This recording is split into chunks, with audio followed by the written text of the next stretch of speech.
Good afternoon. This is Daniel here with Cop Watch TV. Just want to welcome everyone into our weekly live show. And we're going to break down some of the most important and interesting cases that happened in policing this week. And we have a couple that are really interesting, and then we also have a legal update here at the end. Just want to say welcome everybody in, and really curious to see where everybody is watching from.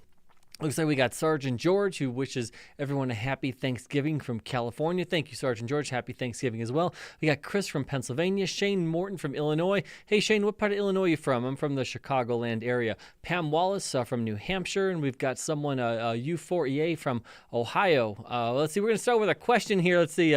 Richard Martin says, if someone is on bail for a DUI, doesn't that mean their license is suspended? Hey, Richard, that's a good question. So that's going to be state by state. So a lot of times what happens is when someone gets arrested for drunk driving, while that's going on or even after that's going on, your license is suspended or revoked unless you get an interlock device. So that's one of the things that gets installed inside your vehicle where you have to blow into. So because a lot of times, courts and states and, prosecutors, they don't want people to not be able to work and not be able to drive. They want people to drive sober. So typically that's what happens is you work out some kind of an agreement where you have an interlock device, and then your license is only suspended if you're caught driving without that interlock device. It's not the same for every single state, but certainly the state that I'm in, that is how they get around that idea. Great. Well, we already started out with a question. That's pretty much one of the things we like to do. So as I'm going through some of these cases, if you have a question about what I'm talking about in a current case or in another case, or you have any questions at all about, policing and law, definitely put it in the chat, because one of the things that we like to do while we're going through this is really interact with our audience as well. So if you haven't already, please go ahead and subscribe to the channel and make sure you share it with friends and family, because not only do we want you to see the awesome and raw body camera footage that we get from around the country and we post every single week, but we want as many people as possible to get in here for our live shows, just so the interaction is something that's interesting for everyone. Hey, how's it going? Someone from Jackson, Florida. And Sergeant George says, drive sober or get pulled over. And again, my name is Daniel. If you want to go ahead and follow me, you can go ahead and do so over at Police Law News, pretty much everywhere. All right, so we're going to get into this very first case. And here's kind of the roadmap of what we're going to do. We have two really controversial and almost most importantly interesting cases that we're going to go ahead and cover first. Then we're going to get into a legal update from the Derek Chauvin case, because there's always legal updates with the Derek Chauvin case. And then I'm going to end it with a case that we covered a couple weeks ago. It was the deputies who were ambushed and almost killed in Florida. I was actually on a podcast last night called Failure to Stop, and we discussed that case in detail, and there were some updates on that case. And one of the individuals, Drew Breezy, who I was on the show with, he actually just retired a couple years ago from the Hillsborough County Sheriff's Department. He had some inside information about that, so we'll go ahead and talk about that here in a few. One more question before we get started. Justin says, what's your opinion on sovereign citizens and their wild claims about not needing a license to drive? Love the channel. Thank you so much, Justin. My opinions is that they are absolutely insane. The opinions are insane, or their opinions are wrong. Now, it's not illegal to have wrong and bad opinions. All kinds of people have wrong and bad opinions. That's fine. But anytime they challenge something in court, they're pretty much laughed out of court by every single judge. So their opinions are what they are, but it's not reality. Don't know where they're getting this stuff from. I've covered it a couple different times. I've kind of gone into detail of what they think. But no, you absolutely need a license to drive. State laws work.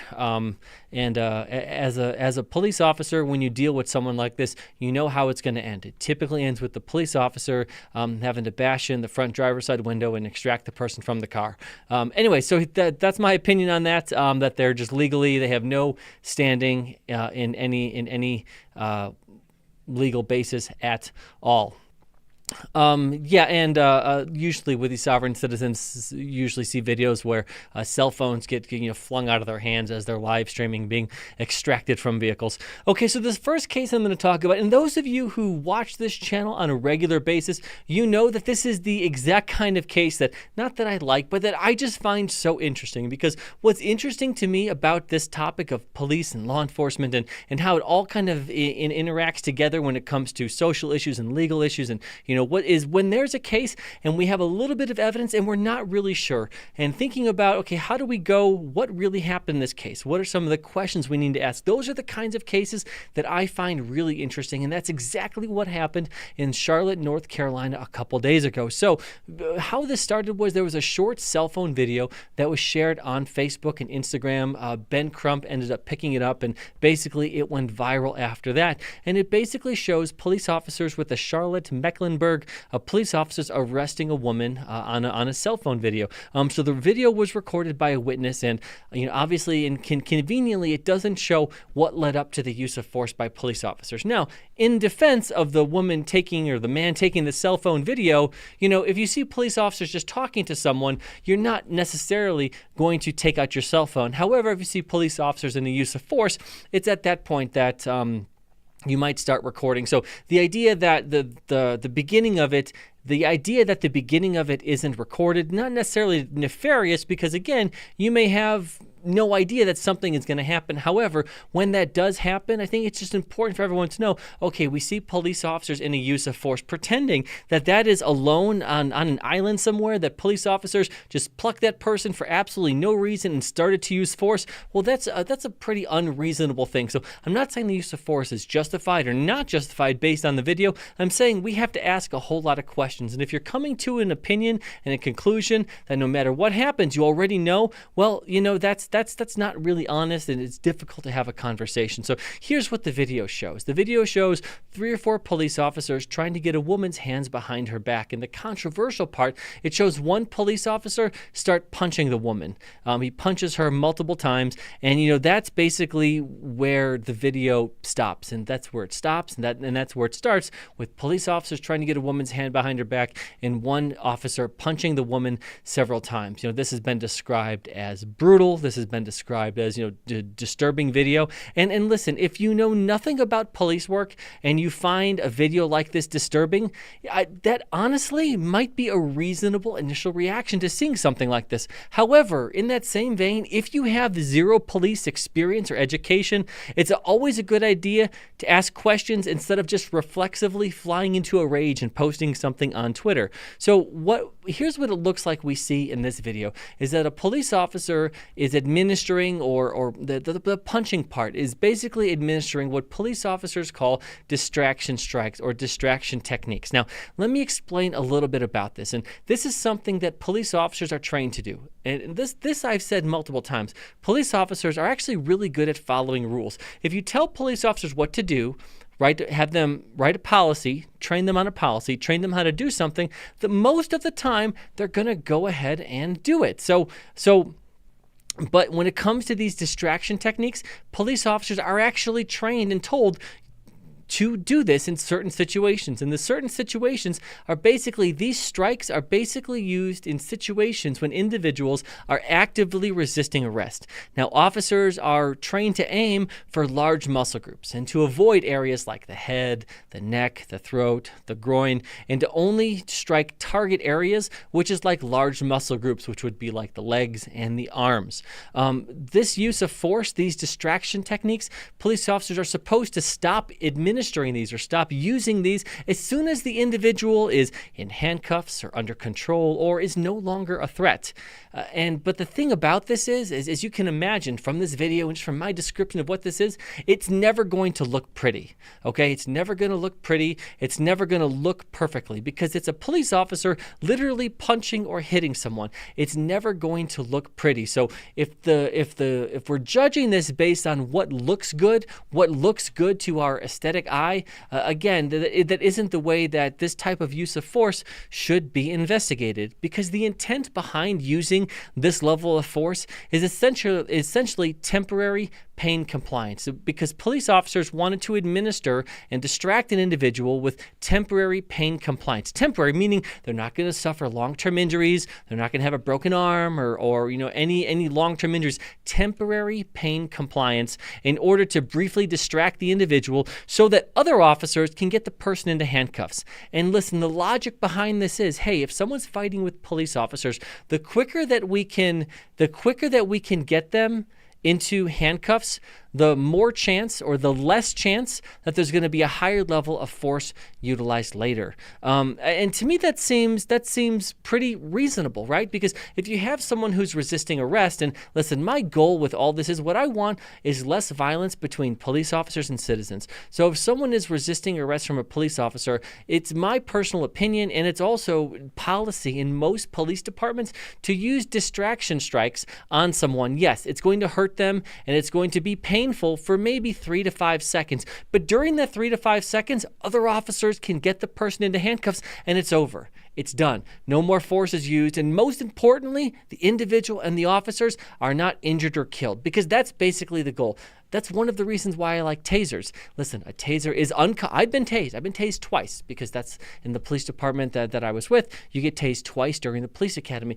Being tased is uncomfortable for about 5 seconds. However, after that, it's over. So yes, I don't want people, hey, Adam Golson, how's it going? I don't want Adam, anyone to think that I want all kinds of people to be tased. But again, if a taser is what is needed to be utilized, that is the thing. And I should say, Adam Golson did mention that a lot of agencies are not teaching distraction strikes anymore. However, in this police department that we're talking about, Charlotte, they still are teaching distraction techniques. And the reason why I know that is because the chief of police of Charlotte, Chief Johnny Jennings, he actually held a press conference and explained that. But before I get to what Police Chief Johnny Jennings had to say, is that, basically Ben Crump, he posted this short video and demanded justice. He didn't say, hey, listen, we need to figure out what happened. There could be an issue here. This doesn't look good. We have a meeting with the police chief. So again, everything he says that Ben Crump says in this is basically, in order to get out into essentially set the narrative early in order to distort any truth that might be unfavorable to him later. Let's see. James Snow says that temporary pain compliance technique is interesting, and I've never heard of it before. So it's it's actually been utilized a lot. A lot of police departments aren't teaching it anymore.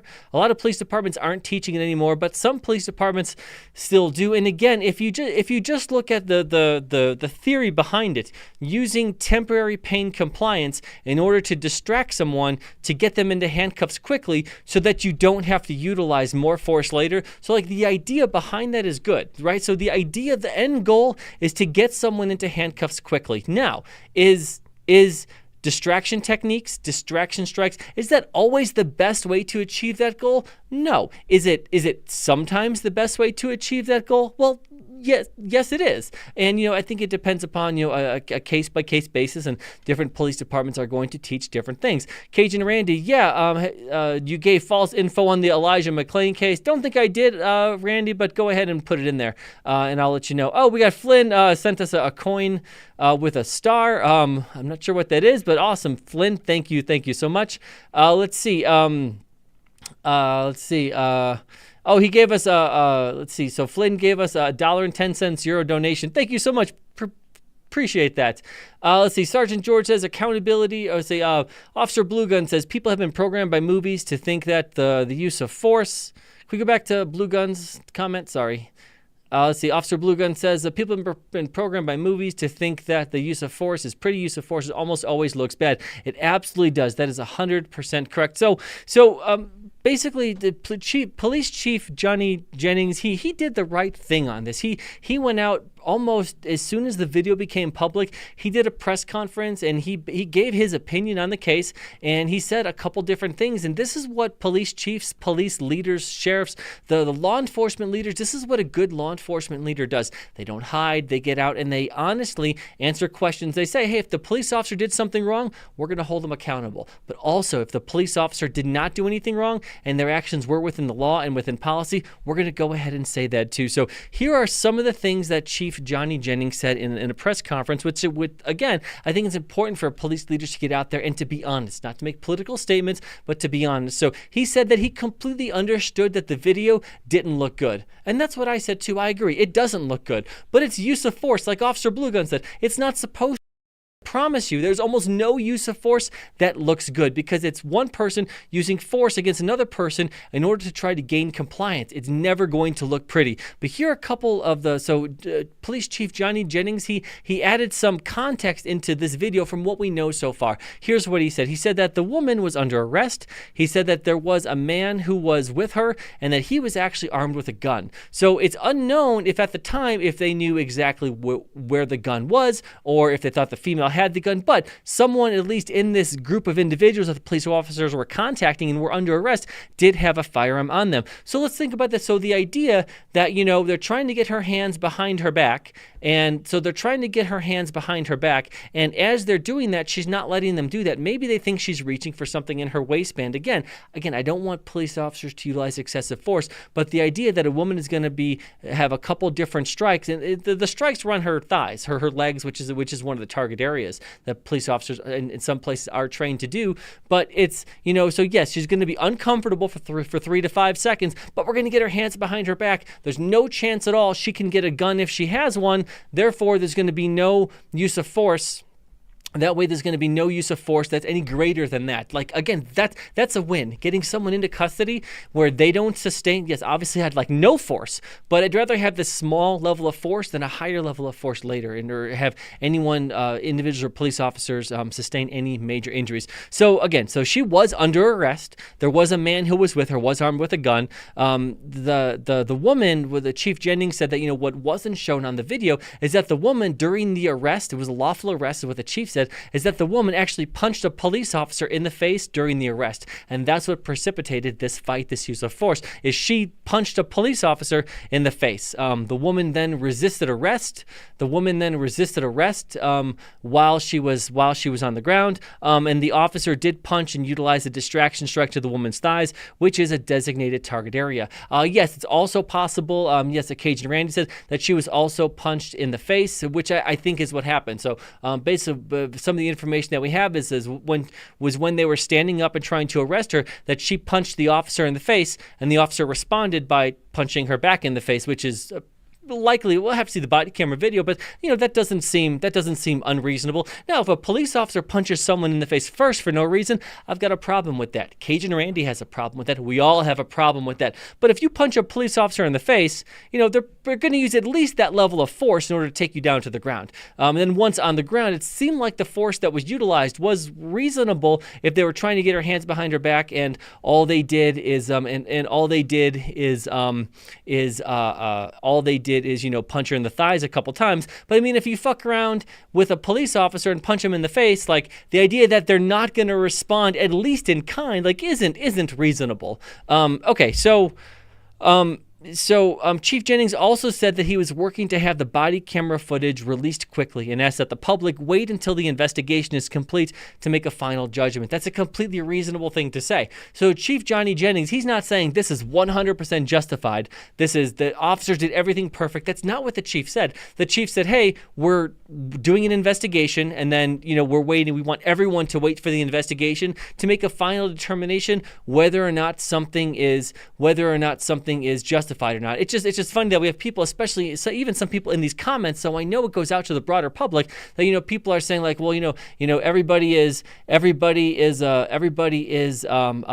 guilty until proved innocent, unless it's a police officer. If it's a police officer in a case where you have very little context, then we're going to automatically assume the worst intentions possible. And again, that just isn't very honest. So the idea that we're going to wait to see whether or not this was justified, yeah, I mean, absolutely, of course, we should do that.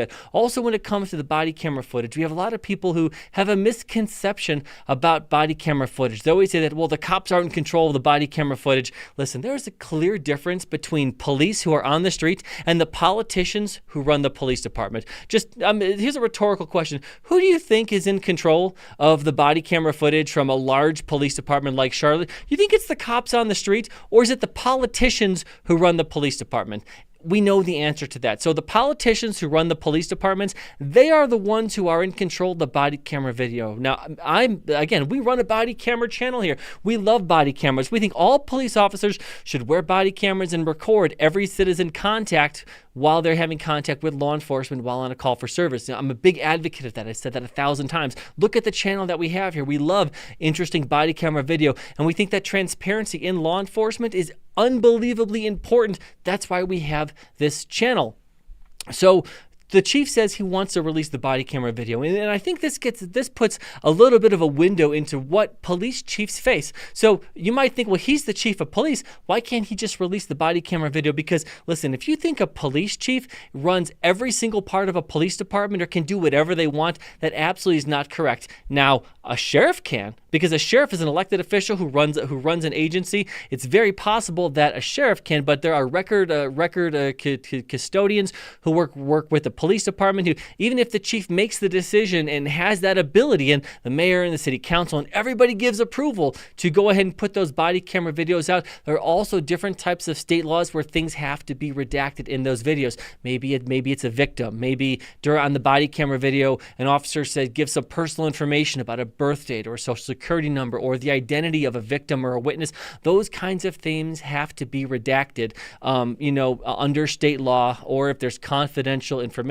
confidential sources, undercover officers. So it's not just like, okay, release the body camera video, you guys get it today. That's not how it works. And again, police officers, not only is it common sense to do some of this stuff, but there's also state law that police departments and government agencies have to follow when they release this body camera footage. But the fact that the chief said that they're working on it, so to me that's a good thing. We want police chiefs who want to be transparent. I don't want a police chief who just like a reflex automatically 100% supports police officers no matter what they do. I also don't want a police chief who, no matter what the officers do, whether it's good or bad, they always blame the police officer and say the officer did the wrong thing. But what we want is honest police chiefs who are saying, we're going to do a thorough investigation. We're going to wait for that investigation to be finished. But in the meantime, we're going to get you guys, the public, the body camera footage as soon as possible. That's what I want. As a citizen of this country and someone who lives 1,500 miles away from North Carolina, that's all I want. I want accountability, and I want the body camera footage, and I want everybody to just wait until the investigation is done. Just talk about the case, obviously, because we're talking about the case, but, wait until who we're going to blame, and especially before there's like a protest or a riot. Obviously, we want to see exactly what happened. And, so that's what the police chief is doing. He's basically saying, we're going to do an investigation. Everybody, hey, let's wait until this investigation is finished. I'm going to get you guys the body camera footage. As soon as possible. On the other hand, Ben Crump is encouraging people to jump to conclusions and automatically just assign the worst possible intentions to police officers. And that's the difference right there. That's the difference between a leader and a grifter. Ben Crump, he put out this short video without context and a cryptic message demanding justice. That's just an important part of Ben Crump's scripted grift. And it goes something like this: lie, riot, extort. In that order. Police Chief Jennings, he appears to be prepared with this early press conference and with his honest public statements. Hopefully, Ben Crump has met his match. Now, we have someone who said bootlicker in the comments. Everybody knows my feelings about people who say bootlickers. If you're an adult and if you say bootlicker during a discussion, that means that you've applied for at least 15 police departments and been rejected from those police departments. So Rights Camera Action, I'm just a question. So were you too fat or too dumb to be a cop? Please put it in the comments, and we'll see what everybody else thinks. Too fat or too dumb? Let's see if anybody else has any comments on this case. Let's see. Officer Blue Gun. Let's see. Sergeant George says accountability goes both ways. That's absolutely correct. And Shaquille Oatmeal, hey, great to see you. Rights Camera Action. Not trying to kick you out. Just, again, we don't kick out people. We like to have honest discussions. And if you don't want to have honest discussions, that's fine. I'll just ignore you. But again, if you think, kind of like what I said at the beginning, maybe you missed it, right? Camera Action. If you disagree with what I'm saying, that's fine. Reasonable, educated people can absolutely agree. We love the First Amendment, and we try to practice that here. So, again, if you have something different to say, if you have a different opinion. That's why we have comments. That's why I respond to those comments. Bring the debate. We love the debate. I love the discussion. Listen, again, I have a master's degree in criminal justice. I have a law degree as a cop for almost 2 decades. I went through I do this social media stuff, and I do this channel because I like to have the discussion. I like to have the debate. I think it's interesting. That's why I'm trying to do it. Let's see. Ziggy says 2 people had objects in their hands. One crossed the, okay. So again, rights, camera, action. Yeah, if you have a comment, put it in there. Again, if you're going to just say ridiculous things that show that you are incapable of complex thought about these issues, you're just not an interesting person to me, to be completely honest. All right, so that's that case. And listen, this is one that we're going to be following because we are going to get that body camera footage out. And as soon as that body camera footage does come out, we're going to go ahead and we're going to look at it, we're going to analyze it, and then we're going to go ahead and see what to say. Steve Ladder says, police lie and extort people every day, but somehow that's okay. Again, Steve, like I say every week, give me an example. Give me an example. And if police are extorting people and lying and committing crimes, I'll go ahead and condemn that with you, and you know that I will. All right, so the next case that I want to talk about is this Secret Service case, and this is a really strange case. And what I like to do is I kind of come up with different standards because in my opinion, maybe you think I'm crazy for this. I think that the standards for police officers should be pretty similar almost wherever you are, because again, like I said before, police officers are pretty good at following rules. Now, Cajun Randy and Steve Ladner, you may not always like the rules, and I may agree with you that the people who write the people who make the rules and who write the laws, maybe those aren't great. But police officers are pretty good at following the rules. You give them a set of policies, you give them training, and most of the time they're going to follow that. So Autistic Shield says Secret Service case. Yeah, this one is pretty interesting. So this was a Secret Service agent was on a protection detail for Naomi Biden. So I'm going to get to it all, Autistic Shield. So on Naomi Biden. So Naomi Biden is Hunter Biden's 29-year-old daughter. And the Secret Service agent who was in charge of protecting. So this is also obviously, Joe Biden's granddaughter. So this is Joe Biden's granddaughter. So this happened in the Georgetown area in Washington, D.C., and that Secret Service agent was involved in an officer-involved shooting. So here's what happened. So the agent, while he was on this detail protecting Naomi Biden, the government vehicle, so the Secret Service car, was parked outside of her apartment or her house there in the Georgetown area. The agent reported that he observed 3 different individuals trying to break into a government vehicle. The agent then fired a single shot at the offenders. The offenders fled the scene. No one was struck by any gunfire. Now, to me, this seems like this should be a pretty big case, pretty big story, pretty big case. We have people in the comments who are already saying that they hadn't heard of this yet. I mean, to me, this should be a national story. You have a law enforcement agent who is guarding and doing a protection detail for the president's granddaughter, fires at 3 people who were essentially committing a property crime. Now, typically, police officers, and maybe even some of the people who I don't agree with in this chat, maybe you'll agree with me on this, that typically police officers can only utilize deadly force to protect life from an imminent deadly threat. So they can protect themselves or other people if there is something life-threatening happening. Now, 3 assholes breaking into cars, it's frustrating, but it's not life-threatening. So and let me be clear, though. I don't want anyone to think that I'm going off track here. Let me be clear. I have zero sympathy for thieves, okay? Zero sympathy for thieves, but the frustration is what happens if this were a city cop, just like a regular city cop anywhere else? Those police officers would undoubtedly be fired and prosecuted. Black Lives Matter would be protesting and rioting, and the predictable cadre of race-hustling lawyers would be descending and swarming on whatever city that happened to be. But since it was a federal agent that was protecting a member of the political elite, this case is soon going to be forgotten, and a lot of you didn't even know this happened. So I basically dubbed this the Secret Service standard, where essentially police officers are allowed to shoot criminals because they might break into a car that has weapons in it. And I'm gonna say that. So Secret Service agents don't have body cameras. So freedom of information requests are going to go pretty much years before any of them, before you get anything. Shaquille O'Neal, haven't heard this. So the Secret Service agents don't have body cameras. So I'm gonna try to steel man this case from the other side, right? So I've talked about this case a bunch this week. I did several videos on it, and what the other side says. I'm gonna steel man myself a little bit, just try to keep myself honest. So definitely, if you have any comments about this, please go ahead and put this in there.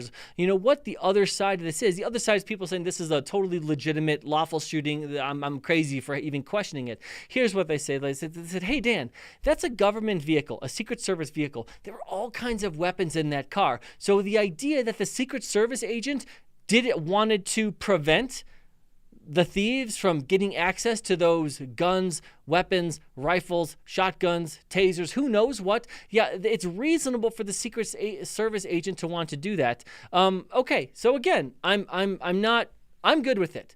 I'm good with it. If that's the new standard for police officers, that police officers can utilize deadly force when someone is breaking into a car and they might get possession of a weapon, I'm good with it. I'm just asking, apply that standard broadly to all police officers, because think about this, and here's the frustrating part. We have cases, literally cases now, where people are pointing guns at police officers, and while they are pointing guns at police officers utilize deadly force, and in some of those cases, Black Lives Matter and protesters and anti-police activists are rioting and protesting and burning down cities. So again, Amir Locke, Stephen Perkins. These are cases that we've covered multiple different times, cases where police officers used deadly force as a gun was pointed at them. And people have problems with those cases. People want those police officers charged. So if you're going to do that to city cops, but on the federal side, because an agent was protecting a member of the political elite, Joe Biden's granddaughter, that's going to be okay. I'm not good with that. I'm not good with the double standard. But let me be clear about one thing. The Secret Service agent, he's not the bad guy in all this. Okay, the bad guy are the thieves. I have no sympathy for thieves. I hope nobody else does either.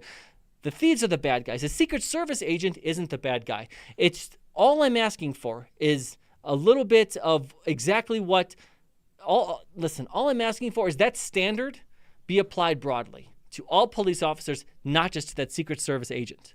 Let me see what you guys have to say about this. So it seems like a lot of people hadn't heard about this case. Da Vinci says it's a double standard. I think it's a double standard. If you think about this, it's like the Department of Justice goes around the country and puts in and monitors consent decrees, but then other federal agents, they don't even have body cameras. And Officer Bluegun says, Daniel, you're going to contrast this case with the citizen in New York who fired a couple of shots in a subway being robbed. He got arrested. Yes, Officer Bluegun. I actually covered this earlier this week, and I was going to get there, but you just reminded me, Officer Bluegun. Yeah. So let's contrast the things. So thank you, Officer Bluegun. So let's go ahead and contrast this case to the case in New York City. We actually covered the case in New York City last week, but it was before this happened. So let's just go back. So there was a case in New York City where an individual named John Rote, he was a passenger on a subway. He observes a woman who is being mugged, essentially robbed by a 49-year-old homeless guy. Mr. Rote goes in his backpack, pulls out a gun, fires a warning shot, purposely doesn't try to hit the guy, fires a couple warning shots. The offender flees. He's caught by police. The victim is safe, and then he is arrested. So let's Officer Bluegun. Thank you. Let's contrast those two cases. Okay, so here we have a case where John Rote fires a warning shot to stop a violent crime in progress, and he is immediately arrested. Then we have a Secret Service agent protecting Joe Biden's granddaughter who uses deadly force, maybe it was a warning shot, I don't know. But either way, uses deadly force to stop a property crime. And that's supposedly okay. Again, that makes absolutely no sense. Now, I get it. It's a different jurisdiction. Mr. Rote is not a law enforcement officer. I get it. But again, the standard for a law enforcement officer is not to fire warning shots or utilize deadly force to stop a property crime. That isn't the case at all, right? So that's So that distinction is pretty strange, and I get it. It's a different jurisdiction. We're in Washington D.C. as opposed to New York City, where they love to prosecute vigilantes or people who are basically trying to make the city safer, and people like Jordan Neely and other people who are just out there menacing the city are seen as heroes. It's absolutely crazy. But yeah, that is a distinction that we absolutely should talk about. It's so a good guy with a gun a good guy with a gun or people who possess reasonable self-defense skills, those are seen as the criminals in some of these places, which is absolutely insane. Officer Blue Gun says the standard for law enforcement and citizens utilizing deadly force should not be different. Change my mind. No, I agree with you, Officer Blue Gun. I agree 100%. And I think that pretty much is the law. I mean, typically, people can't use deadly force to stop someone. Maybe the law is different. Maybe there's some law in Texas or I don't know about. But yeah, typically you can't use deadly force to stop a property crime. Again, there could be a state out there that I'm not aware of the laws, but certainly in the two states that I lived in, one here in the Southwest and then in Illinois, you can't use deadly force to stop a property crime. Police officers cannot do that either. Let's see. Any other comments on this case? Sergeant George says, even as a Secret Service agent, an officer involved shooting, you don't have to worry about the fear of death to use deadly force. You only have to worry about the fear of great bodily harm. Yeah, great bodily harm. So I say deadly force. It's basically if you think someone's life is in danger or great bodily harm. So if you can articulate that someone is about to suffer either death or great bodily harm, that's essentially what that standard is. Thank you, Sergeant George. Officer Blue Gun says it's different in New York. Absolutely. All right. Right camera action says, oh my God, a knife. Bang, bang, bang.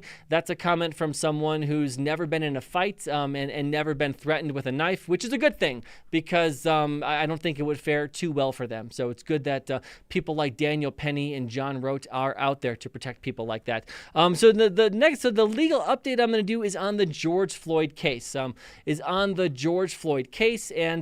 this is with Derek Chauvin. So Derek Chauvin has filed another appeal. And listen, I'm going to break this down pretty simply, okay? So Derek Chauvin, there are going to be a lot of different appeals. And every time there's legal update, I'm not going to talk about it. But there was just a new one this past week. And I just want to at least kind of put it into perspective exactly what's going on with this case, just so you kind of have it in your mind. So think about it this way. So Derek Chauvin was basically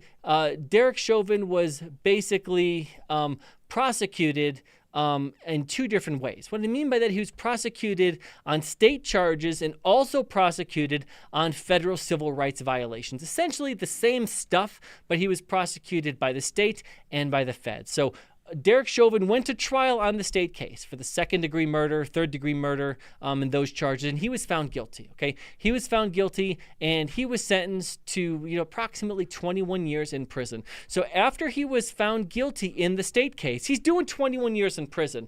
Then they did the federal civil rights violations charges against him. So what Derek Chauvin decided to do, and from a legal standpoint, it's not unreasonable. He basically pled guilty to the federal civil rights violations. Now, you think, well, if he thinks he's innocent or not guilty, why would he plead guilty? Well, here's why. It's because doing time in federal prison is better, right? It's a better standard of living than doing time in state prison. So the deal that Derek Chauvin worked out, he basically said, hey, I'm in prison for the next 2 decades anyways. So if I plead guilty to the federal charges, those charges go away, right? I'm not going to get any more time, and I could serve my time in federal prison instead of in state prison. Again, that's not an unreasonable legal decision to make. I'm not talking about his actions. We're talking about a legal decision of lawyers sitting in rooms thinking about what's the best thing for my client, okay? That's not an unreasonable legal decision. So he pled guilty in federal court. So we have the state conviction after a jury trial, and then because of that state conviction, he was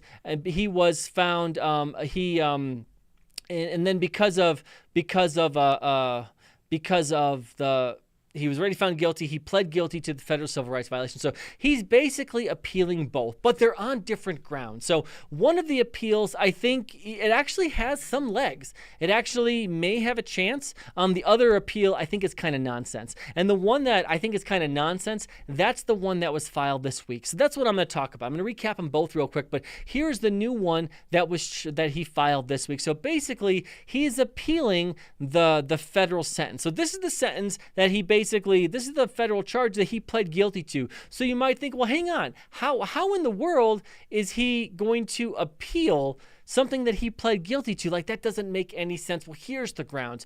Basically, here's what he is saying and his defense team is saying is that there is some doctor, and I don't have the doctor's name, you could Google it. There's some doctor out of, I think, Kansas or somewhere else that, basically said that looking at the case file, so it wasn't part of the case, wasn't present at the autopsy, didn't certainly do his own independent autopsy, but this doctor looked over the case file and the autopsy report from Hennepin County, everything like that. And that doctor basically has a theory that says, you know what, George Floyd, he died from a tumor. And there's this disease, this tumor. That's what killed George Floyd. It was a tumor. It wasn't Derek Chauvin. It wasn't the knee on the back or anything like that. So Derek Chauvin is basically filing an appeal. Here's what the basis of his appeal is. He's saying, hey, I didn't know about this information. So this information, the fact that, I'm not saying it's a fact, this is what Derek Chauvin's legal team is saying, is that the fact that I believe that there's evidence now that George Floyd died of this tumor. Had I known that, and then more importantly, had the jury known that, I never would have been found guilty. And if I wasn't found guilty in state court, I wouldn't have pled guilty to these federal charges. And that's what his appeal is based on. Now, I think it's kind of bullshit, okay? I don't think it's going to be successful, and here's why. So there are different cases out there where sometimes new evidence comes to light, right? Like new shit, just like in Big Lebowski, new shit has come to light. So that happens sometimes in cases, and people do get their cases dismissed or overturned or new trials, right? Most of the time, and here's what most of you are going to be thinking about, because you should be thinking about, most of the time it's with like DNA evidence or forensics. Let's say someone was convicted of murder in the 70s or 80s or criminal sexual assault in the 70s or 80s when there wasn't advanced DNA and forensic like they are now. So 10, 20, 30 years later, now we have this new technology and we're able to prove that someone didn't commit the crime that they were convicted of. And so that's typically these appeals when there's new evidence that, new shit has come to light. It's new information, that's usually what it is. Now, the idea that some doctor somewhere who wasn't part of the case has a new theory about how George Floyd died, that just isn't going to be that convincing, because guess what? There's probably 5, 10, 50, 10,000 different theories on how George Floyd died. And every time some doctor, I'm not saying anything bad about the doctor, he may be a legitimate doctor who honestly believes this, okay? I don't have any idea. But what I'm saying is that just because some doctor somewhere has a new opinion on how George Floyd died, that isn't the basis for the appeal. Okay. Now, also they added in other things. So also in Derek Chauvin's appeal, he said that this doctor, because the thing like, well, why is the doctor contacting, 3 years later? Well, what the doctor basically said is that while this was going on, he had this theory years ago, back in, 2020, 2021, whenever this case went to trial, that the doctor said, I had this theory then, and actually contacted the prosecutor and Derek Chauvin's defense team in order to try to get this information, but I was ignored. So now Derek Chauvin is saying that ineffective assistance of counsel, all this kind of stuff. Listen, that's nonsense. Eric Nelson is a fantastic criminal defense attorney.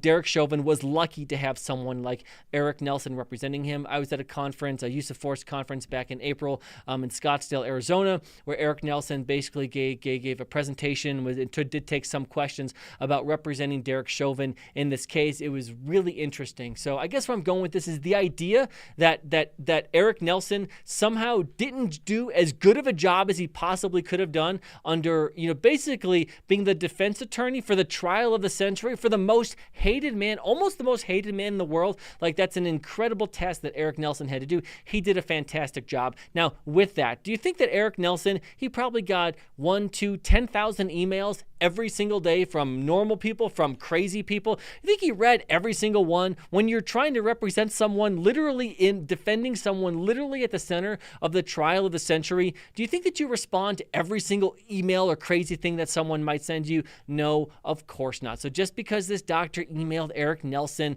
3 years ago with this theory, and Eric Nelson didn't use that as part of the defense, no, of course not. That is not going to be grounds for ineffective counsel to get a retrial. So I guess I'm saying is that appeal I don't think is going to go anywhere. I get his legal team trying, always try, right?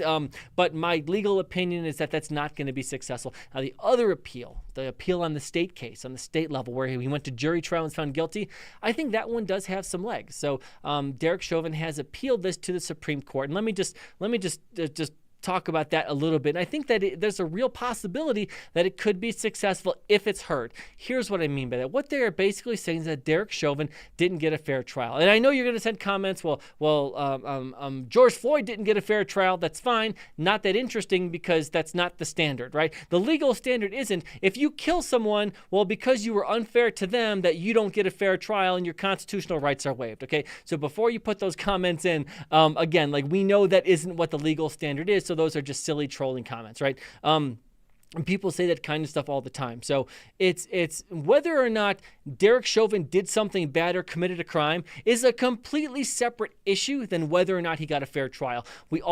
Every American gets a fair trial under the Sixth Amendment. That is incredibly important, whether it's someone who kills a police officer or a police officer who kills George Floyd. It doesn't matter. We all have the same constitutional rights. I hope we can at least get on the same page, at least with that theory. Now, whether or not Derek Chauvin got a fair trial, that's a different story. So here's what Derek Chauvin, his legal team, is saying. He's saying that it wasn't a fair trial, and here's the reasons why. So the main reason is because the case wasn't moved out of Hennepin County. So again, this is literally the trial of the century. There were protests and there were riots. A police station was literally burned down in Minneapolis. There was $500 million of damage that rioters caused. And the fact that this case was held in Hennepin County is his defense team is basically saying he couldn't get a fair trial. And the reason is because the jurors had something else on their mind other than the facts of the case. And that is, had they found Derek Chauvin not guilty, that the community would have been destroyed. There would have been riots. There would have been riots. There would have been destruction. Maybe your kid's school, maybe your house, maybe you had Maxine Waters, a congressperson from California, came into Minneapolis and said on the news, if the jury does not find Derek Chauvin guilty, we are staying in these streets. You had President Biden also saying something similar, that he wanted Derek Chauvin to be convicted. So the idea that there were going to be, if the jurors found Derek Chauvin not guilty, their community, their homes, maybe their personal lives could literally be destroyed and burned down. In interviews with like the interviews in the questionnaire that they fill out before people are selected as jurors, every single juror who was on the case said that they were worried about more riots. One of the jurors who said that he had no interaction with police, nothing negative. Otherwise, again, he wouldn't have been on the jury.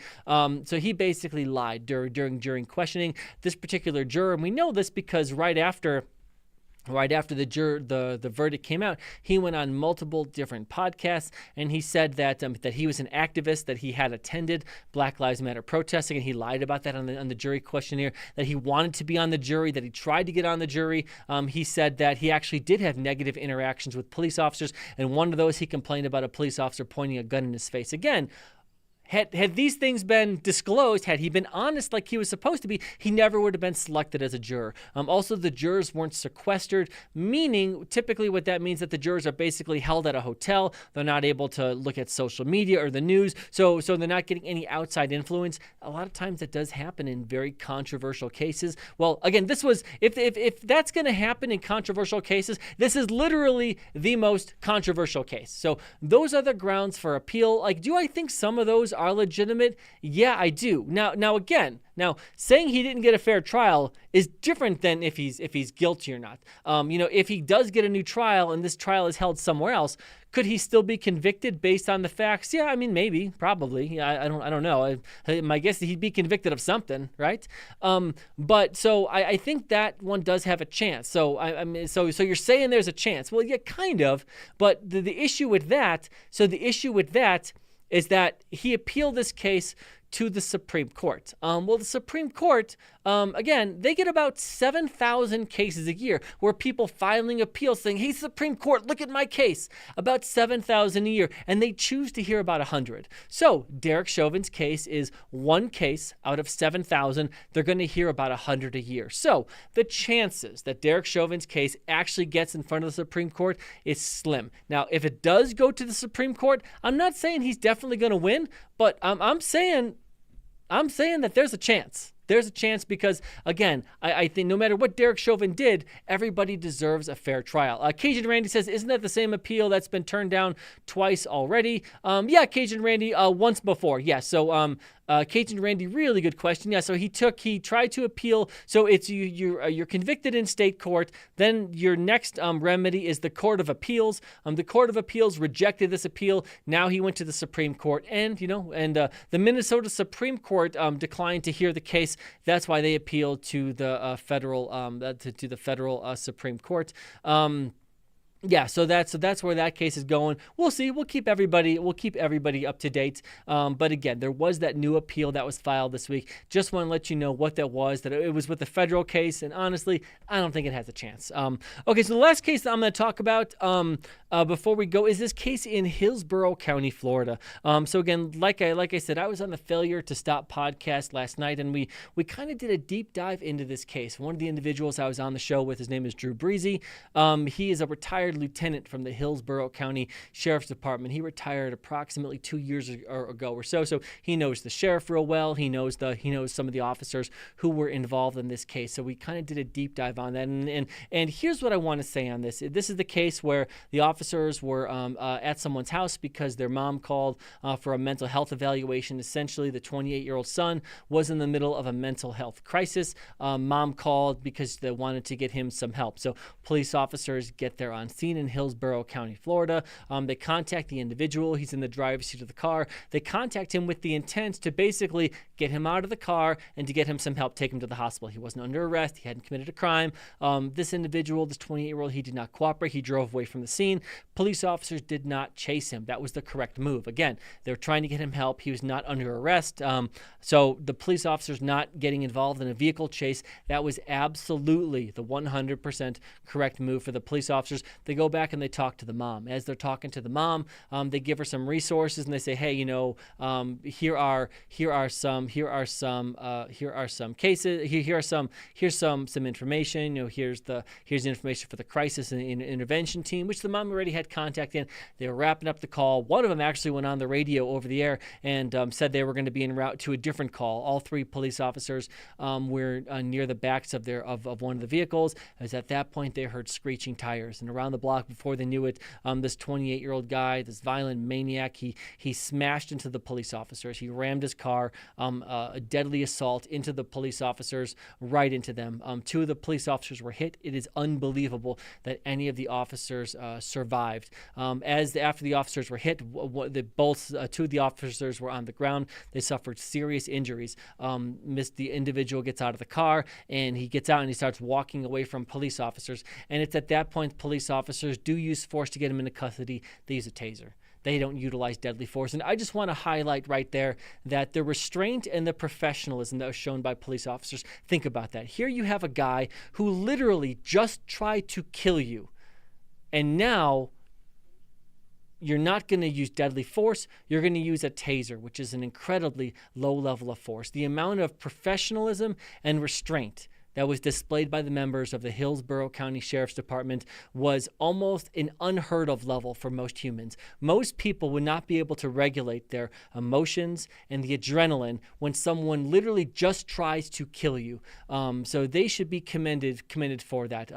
Not only were they trying to do the right thing on the call, but how they acted right after the call matters. And I just want to I'm just highlighting that because again, this was a case where I think it really shows that when you have good policies intact, and when you have not only good policies, but that is ingrained in police officers and backed up by good, extensive, and intense training, continual training, that when a police officer is in a moment like this where adrenaline dumps and it's something serious happens and someone tries to kill you, you are able to just act and instinctively do the right thing and only use the appropriate, reasonable level of force in order to take someone into custody.